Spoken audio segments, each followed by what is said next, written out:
La parole est à Madame Simonet pour le vœu 169.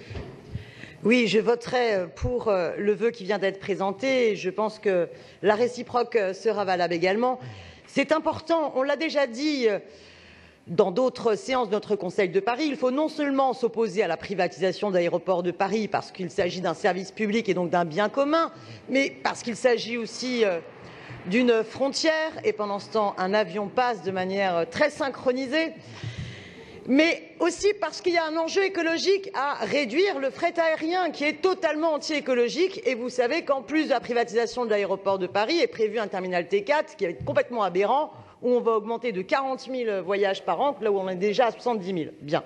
Donc cette bataille est essentielle et elle rejoint aussi d'autres batailles que j'ai eu souvent à mener ici avec d'autres contre la privatisation de nos services publics et biens communs. Au mois de juin, un vœu avait été adopté dans lequel la ville de Paris s'engageait à accompagner cette démarche de référendum, ou plutôt de pétition pour pouvoir obtenir le référendum. Je me permets de relancer car j'ai pu constater sur le terrain qu'il n'y a toujours pas dans les mairies les affichages qui permettent d'informer les citoyens. Il n'y a pas non plus les brochures qui avaient été promises pour informer. Je conçois tout à fait que cela prend du temps, mais je voulais m'assurer que c'était bien en cours.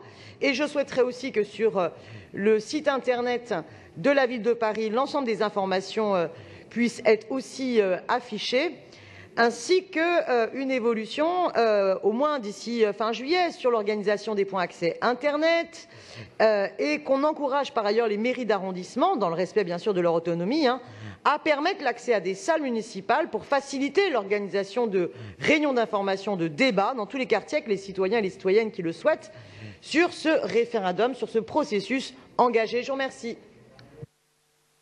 Merci. Pour vous répondre, Madame Pauline Véron. Oui, merci Monsieur le maire, chère Léa Filoche, Madame la Présidente, cher Daniel Simonet.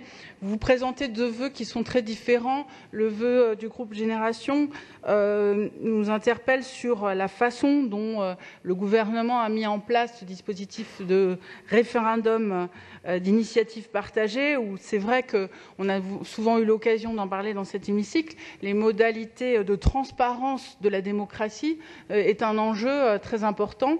Et même si nous sommes tous à essayer nous avons tous une marge de manœuvre et de progrès. Je pense que quand on voit la façon dont le gouvernement effectivement met en place ce décompte et dans ce référendum, il y a de très grands progrès à faire, et l'ouverture de cette boîte noire des données que nous demandons au gouvernement doit permettre d'afficher en temps réel le nombre de soutiens et faciliter l'accès au site internet qui permet d'enregistrer les soutiens. Donc, à quelques amendements près que je vous ai proposés, si vous les acceptez, j'émettrai un avis favorable sur votre vœu, car nous partageons ce désir de transparence et d'amélioration du dispositif.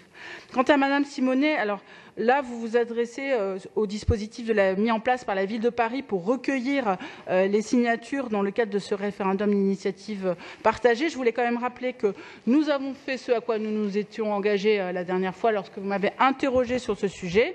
Donc, dans les mairies d'arrondissement, il y a une borne d'accès au site internet qui a été installée et qui se situe à l'accueil des mairies d'arrondissement avec un dispositif de facilitation numérique. Les 20 mairies ont transmis la liste des agents habilités à recevoir les soutiens sur les bornes d'accès au site internet du ministère de l'Intérieur. Les mairies donc ont désigné leurs agents. On a créé des profils de 90 agents habilités par la préfecture, ont été habilités donc par la préfecture. Sur le dépôt des formulaires papier, nous avons fait tout ce qu'il faut. En revanche, le gouvernement nous avait annoncé qu'il nous transmettrait un kit de communication, ce qui finalement n'est pas arrivé. Donc, nous allons mettre en place un dispositif de communication propre à la ville, neutre, mais qui permet d'informer les citoyens de la possibilité qu'ils ont de pouvoir déposer leur signature en mairie. Pour toutes ces raisons, Madame Simonet, je vous demanderai de retirer votre vœu, car vous nous demandez des choses que soit l'on a déjà mis en place, soit qui relèvent du gouvernement. Merci. Alors, je mets aux voix le vœu, donc avec les amendements s'ils sont acceptés. Numéro 168, qui est pour, qui est contre, qui s'abstient, il est adopté. Le vœu numéro 169 avec... Pardon. Est-ce que votre vœu est retiré ou pas? J'ai l'habitude qu'il ne le soit pas. Madame la maire, vous n'avez pas répondu à la demande d'encourager les mairies d'arrondissement à organiser des réunions quand vous savez la difficulté de l'accès aux salles. Je maintiens mon vœu. Voilà, donc je mets aux voix le vœu numéro 169 avec un avis défavorable de l'exécutif. Qui est pour? Qui est contre? Qui s'abstient? Il est rejeté.